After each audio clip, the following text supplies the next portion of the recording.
Hello, I'm Professor Martyn Harry. I am the Director of Undergraduate Studies at the Music Faculty, and it gives me great pleasure to welcome you to this introductory video. As you can see, I'm a composer. In fact, I specialise in music theatre, orchestral music, and in works specifically conceived for children. But I've also had previous experiences working as a film music orchestrator. One of the films that I worked on was Al Pacino's Insomnia, and as a record producer for the international recording company Sony Classical. Today, we're going to be looking at the idea of studying music at Oxford University, before looking in detail at the music faculty and our degree programme, and right at the end, how to apply to Oxford. So why study music? First of all, I think by now you need to have discovered a real fascination and love for the subject. A really important aspect is actually curiosity. And at Oxford, you will be encountering incredibly diverse approaches to making and understanding music. So you'll want to be able to put your own musical experience in this broad academic context. But also, as you'll see right at the end of this presentation, in fact, it will also allow you to consider a variety of possible career paths, some in music and some outside. So what makes Oxford special? Well, as you probably will have heard, we have a unique teaching structure.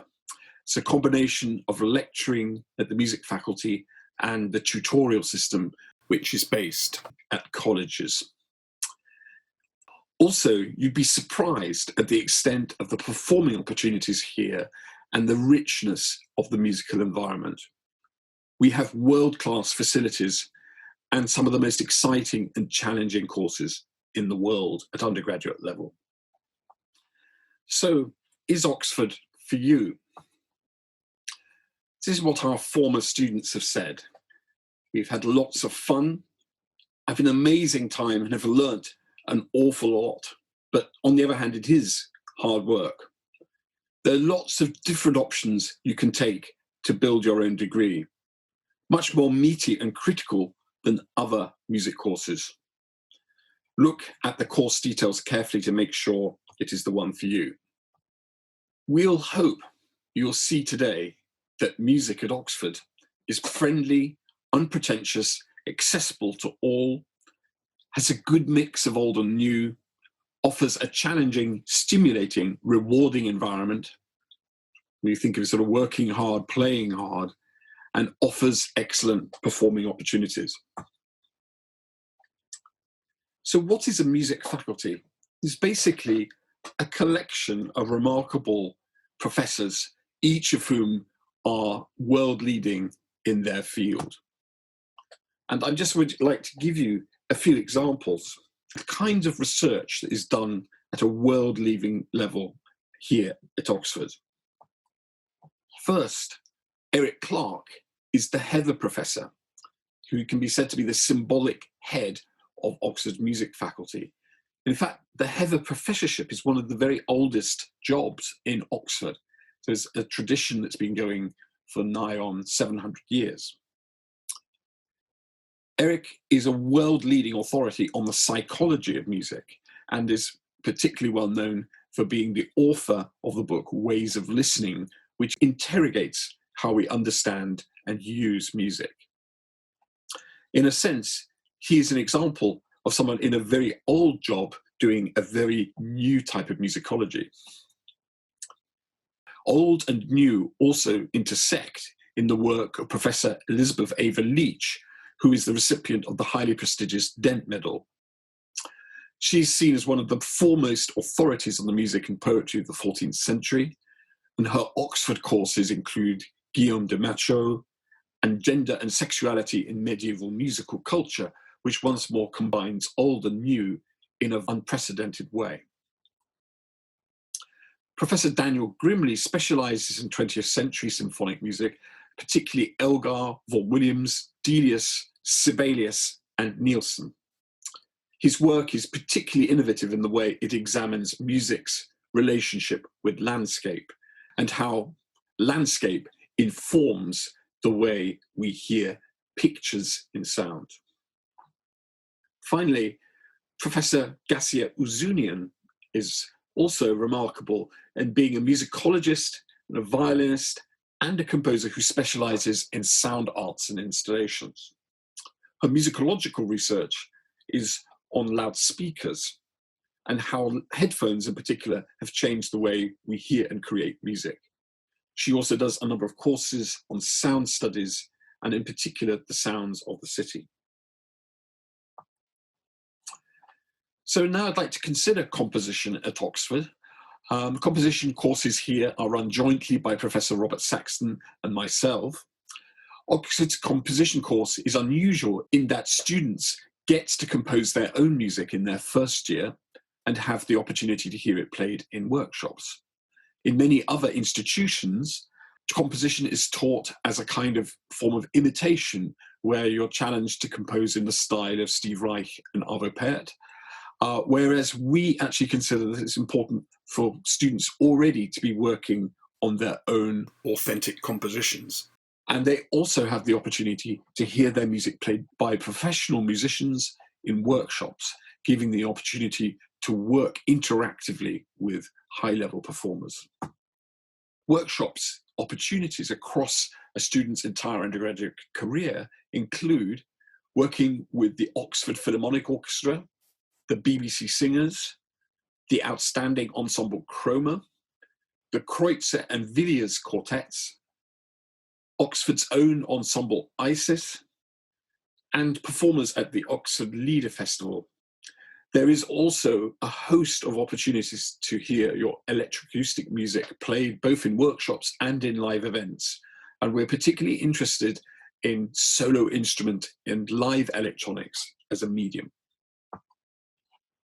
Our performance courses are now overseen by our new Director of Performance, the violist Peter Collier. His wide-ranging professional career includes work with John Eliot Gardner on his award-winning recordings of the complete Beethoven symphonies and Mozart operas, as well as many of Britain's leading period practice orchestras such as AAM, the English Consort, and La Serenissima. Peter is also an extremely experienced lecturer in music, having been the Director of Performance at Southampton University, and he has also taught in the exam and performance at the Guildhall School of Music, Trinity Laban, and Bristol University. If you're serious about performance, you can get a termly allowance which contributes towards your instrumental and vocal tuition throughout your degree. Unlike other universities we could mention, students may opt to do performance-related courses comprising as much as 37.5% of their final degree. And in recent years, as much as 82% of all first-year students and over half our finalists have opted to take performance in their summer exams.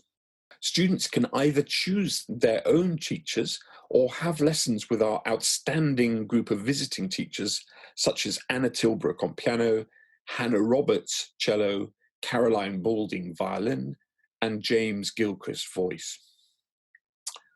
Also, students with the highest performance marks at the end of the first year have the opportunity of joining the Royal Academy of Music scheme, where they have access to the teaching there and also a number of seminars.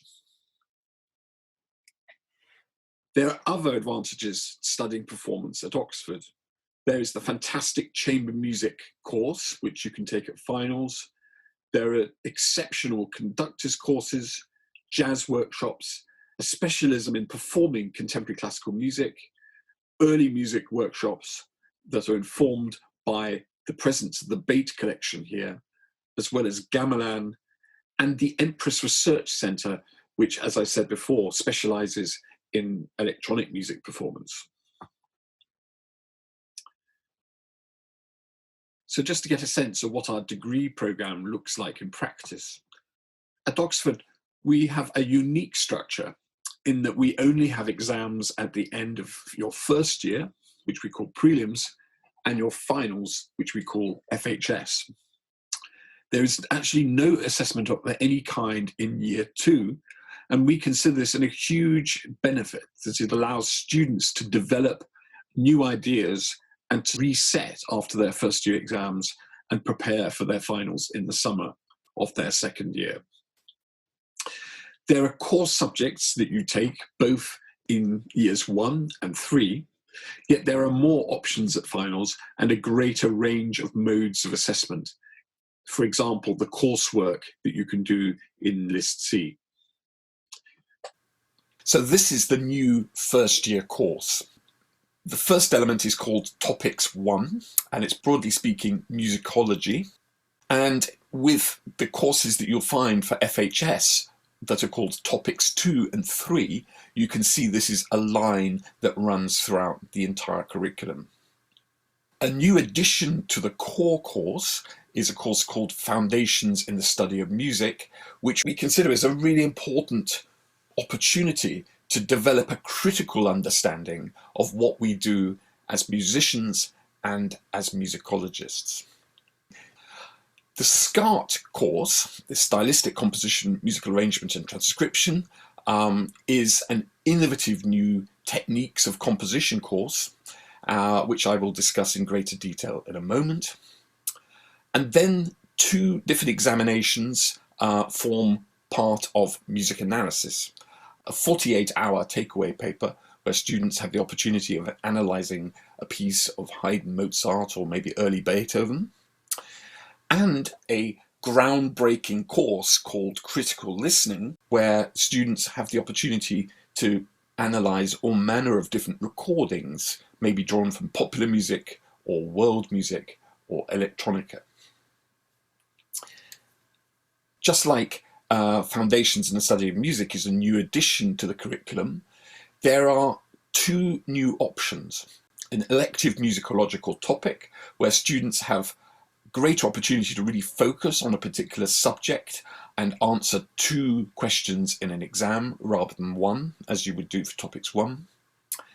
And a kind of portfolio course called Musical Skills, where you can offer conducting, keyboard skills, as well as transcribing and arranging opportunities that are drawn from the SCART paper. So for 2021-22, the Topics 1 course will consist of 4 topics. The first one looking at the work of Guillaume de Machaut, then Women and Music in the 19th Century, Global Hip-Hop, and Music Mind Behavior, which is in fact the Psychology of Music course developed by Professor Eric Clark. I should also point out that this new optional elective musicological course allows you to do an additional topic as an option. And this year there will be really a fantastic opportunity both for musicologists and performers to focus on historically informed performance. Now I just want to spend some time discussing possibly the most radical aspect of our curriculum change, which is the SCART course, which you may remember is called Stylistic Composition, Musical Arrangement and Transcription. Now, what makes this course so innovative is that it is a response to the realization that even when you're teaching fundamental skills, this is culturally contingent. So if we teach our skills simply by looking at the norms of Western classical music, then in a sense we are denying our students both opportunities and a sense of diversity and a critical perspective on what we are doing. Now, the major change is that for the first year ever, keyboard skills will not be part of the core curriculum, but it is still available to those many students who may wish to take it as an option. And keyboard skills, of course, is a professional development opportunity for many musicians, particularly those who wish to conduct or work as répétiteur or generally perform the piano, maybe as an accompanist. Instead, the SCART paper focuses solely on what used to be called techniques of composition. But one difference is that students will only answer 2 questions from 3 sections. So although you will continue formatively to learn harmony and counterpoint and get the full benefit of our wonderful college tutors teaching, you have a greater choice of how you will be assessed on your technical knowledge. And as we'll see, there is an incredible diversity of options that we are now enabling students to focus on. The most dramatic addition is the new third section to SCART called Musical Transcription and Arrangement. And one of the main discoveries that we found when speaking to our students is the wish for our technical training to actually yield professional development opportunities. Just as conducting is now going to be an option for musical skills, this knowledge will be tested through assignments that actually help prepare students for professional work, such as in popular music arrangement for strings, jazz transcription for serious jazz performers and people wishing to focus on jazz as a musical genre, 13th and 14th century mensural notation for those of you who are very interested in medieval and Renaissance music, as well as other possibilities such as classical arrangement for small ensembles, and you have the opportunity to study Hindustani raga with one of the leading researchers in this field in the UK. Now, you might expect that this solely means that you'll be working with written notes, but in fact, each assignment starts with the task of transcribing or notating down music from a recording. Now, this has to be done in quite a careful way in the case of jazz and Hindustani raga. It's really important that these transcriptions factor in the theory and community of scholarship that underpin both these disciplines. So for this reason, your work on jazz transcription and Hindustani raga every year will be informed by contact with leading performers working in these two fields. We're proud of this section because it has so many possible outcomes and stages of progression through the course.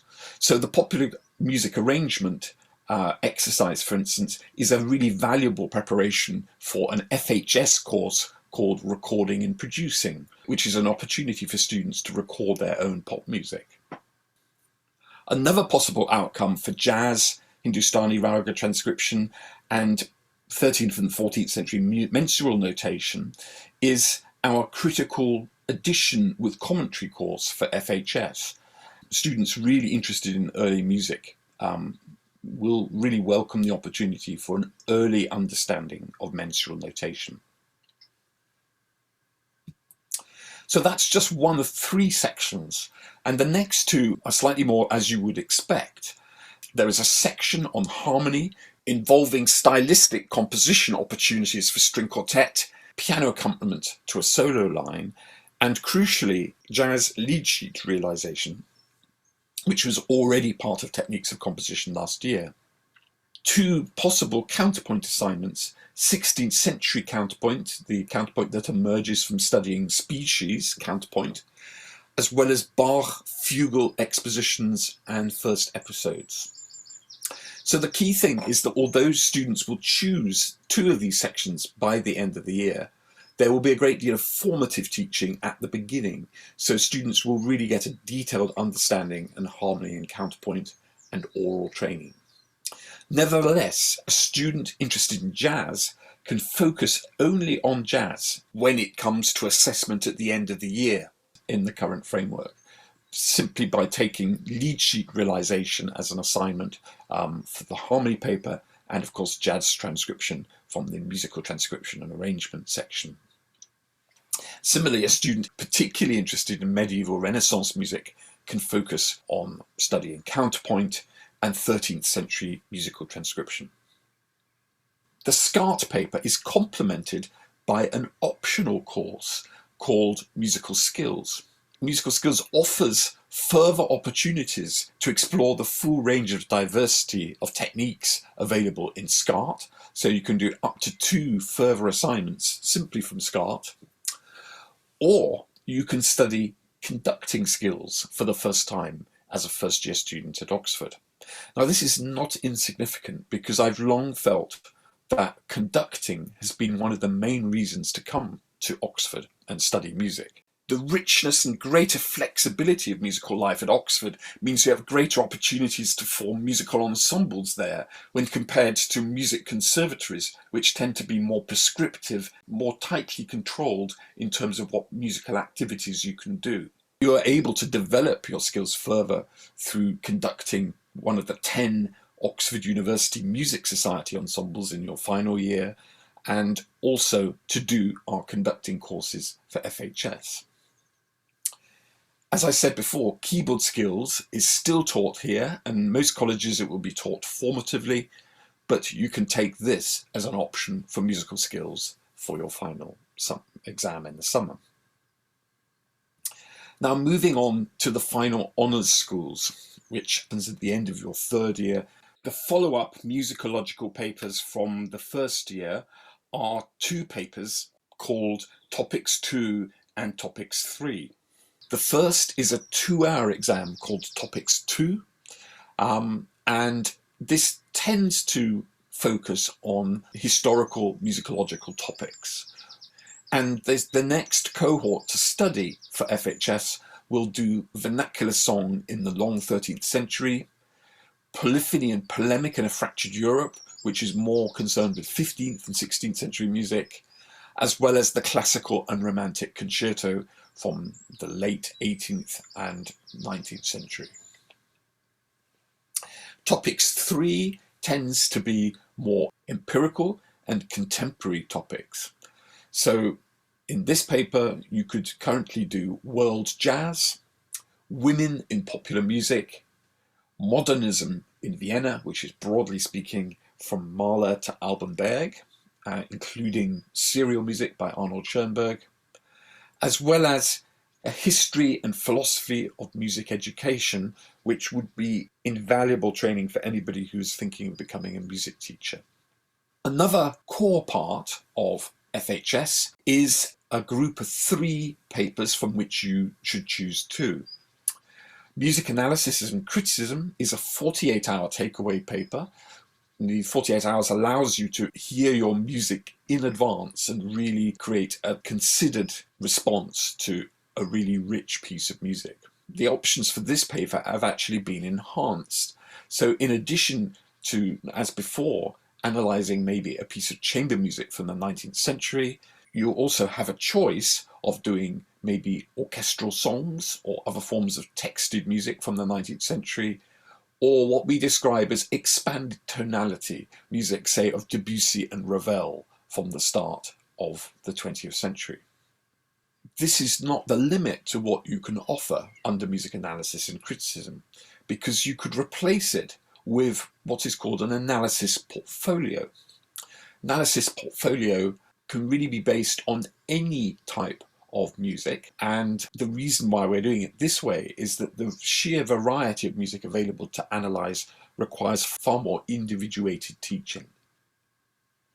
The second of these compulsory written papers is a really exciting paper called Musical Thought and Scholarship, which is also a 48-hour takeaway paper where students are invited to think about the philosophy of music. In a sense, it's an extension of the foundations paper that has been introduced to prelims. And then finally, there is a paper called Techniques of Composition, which is an extension of SCART. This is, in a sense, a traditional old-style Oxford exam that you would do in 3 hours in an examination room. But like music analysis and criticism, you can replace this with a takeaway paper, which you can do over the vacation before your summer exams. A key part of FHS are the List B projects that you offer. So this is your opportunity to make your mark with a dissertation, with a solo performance recital, a composition portfolio, a critical edition with commentary, as I've already discussed, will hugely benefit from the musical transcription and arrangement section from SCART. Analysis portfolio, which, as I've already said, is now an option you can do instead of music analysis, but you can also do it as a second analytical paper if you wish. Orchestration, musical ethnography, and that aforementioned Techniques of Composition vacation coursework option. We run then a third list of papers, which is called List C. And these are specialized research seminars where you are working with a professor who is actually doing research in this specific area. This year, the options include art house rock music of the 1970s, which is being run by St. Peter's College new music fellow, Professor Sarah Hill. Music for the Dead, Beethoven, Between History and Myth, the aesthetics of early 20th century African American composers, a very exciting course called Migrating Music, which involves various forms of musical diaspora, the social and cultural study of music, music and communism, and a paper still to be confirmed. Originally we were going to do Stravinsky, but Professor Jonathan Cross has in fact got a major award which will take him away from Oxford. So we're looking into the possibility of doing maybe a similar 20th or 21st century topic for next year. A final paper is the extraordinary Music in the Community course, where students have the opportunity to base their submissions on field work stemming from a whole range of different activities. Some students working with people with dementia on the creation of a song cycle, or young people with autism, or music in prisons, or music in schools. And basically, this is incredible professional development training for the opportunity to work maybe as a community musician. List D focuses mainly on making music in different ways. Most classically, it is a way of developing performance skills complementary to your solo performance recital. This started as a series of courses led by our expert performers in chamber music, choral performance, and choral conducting. But there are also now 3 new courses, one of which is called Recording and Producing, where students can either create their own popular music compositions or film music score, or maybe remixes. Opera and music theatre, which at this moment is not running due to the lockdown, but is an opportunity for students to create a contemporary opera collaboratively and then reflect upon it in their essays. And then a course called Music Education, Pedagogy and Practice, where students actually get the opportunity to teach primary school children and reflect upon their work there. These List D courses have proven to have significance for students once they've left Oxford. So many of the performers of opera and music theatre have now gone on to work either administrators for opera companies or as professional singers, and recording and producing has led to the development of careers working in the popular music industry. Now, how do you apply to Oxford? We're looking for exceptional people, and as a result, we will treat you very much as an individual. We have no particular expectation, and we'll take into account all sorts of factors when reading your UCAS form. So it's really important that you are true to yourself in the way that you apply, because we're looking for special individuals, not for a particular type of student.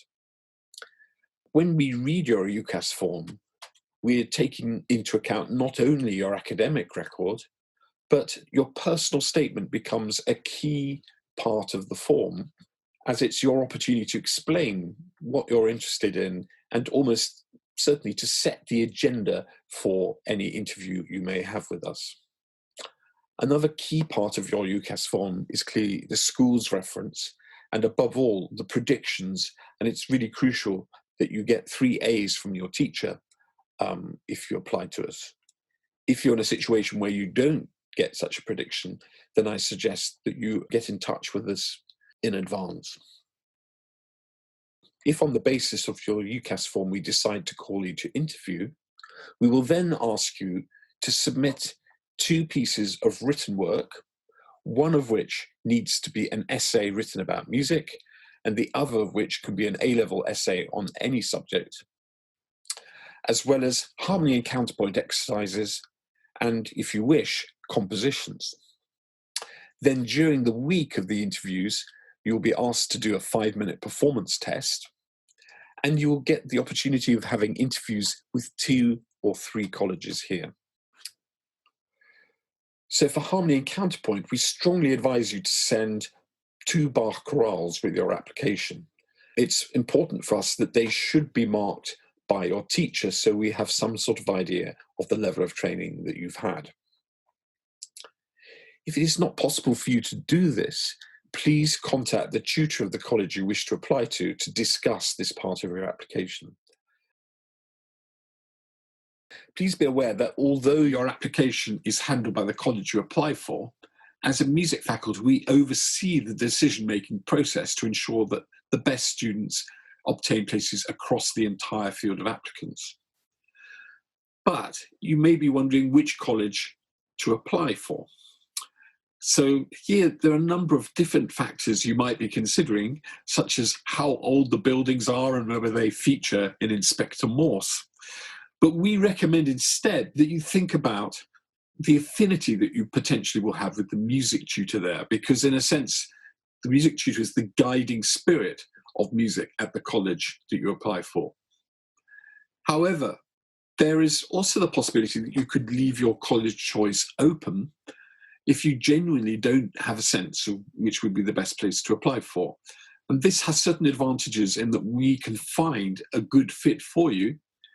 And there's also the fact that actually some colleges are often oversubscribed in their applications, and that can lead to the possibility of students being reallocated to other colleges in advance of the interview week. So why study music at Oxford? Well, there are amazing facilities here. The libraries basically compete with the very best in the world. I'm thinking particularly of the Bodleian Library's Western Library complex. And we also have a fantastic music library here at the Faculty of Music, which students experience very much as the life and soul of the faculty here. We have fantastic studios and music technology, incredible range of different archives, many of them digital, and excellent practice rooms on site here. Our performing venues include the oldest concert hall in Europe, namely the Holywell Music Room, as well as other venues such as the Empress Concert Series, which is held at Modern Art Oxford. There is also the extraordinary Bate collection and other instrument collections held here at the music faculty. But then there's also the tutorial system. For each of the subjects that are lectured on in the music faculty, there are the opportunity for tutorials in groups of either 1, 2, or 3 students. And as a result, you get to work closely with leading international scholars in a wide range of disciplines, and to be amongst some of the best young thinkers, performers, and composers in the UK. You'll also benefit from outstanding opportunities for performing, composing, conducting, and researching. So what do our graduates go on to do? There is a widespread assumption that music is somehow a Cinderella subject, which really only prepares you for work in the music profession. Yet, recent surveys show that music graduates are the best paid of those who have emerged from the humanities division. And the reason for that is that music actually teaches a far wider range of transferable skills than other humanities subjects. So just within music, there is the possibility of learning how to write essays, to reflect critically and philosophically upon music. You analyze it, and this uses various skills in data analysis. We develop your creativity and capacity for independent inquiry, but also the ability to perform and communicate is very much at the heart of working in music. And the fact is that when you rehearse, you're working with people and developing skills such as emotional intelligence. So we've discovered that in addition to going on to do musical careers as musicologists, performers, composers, teachers, broadcasters, writers, journalists, and arts administrators, many others actually use these transferable skills outside music. Frequently we're finding out writing references for lawyers, bankers, and civil servants. This concludes our introductory video. If you have any further questions, please don't hesitate to email us at academic.admin@music.ox.ac.uk. That's academic.admin@music.ox.ac.uk. Thank you very much.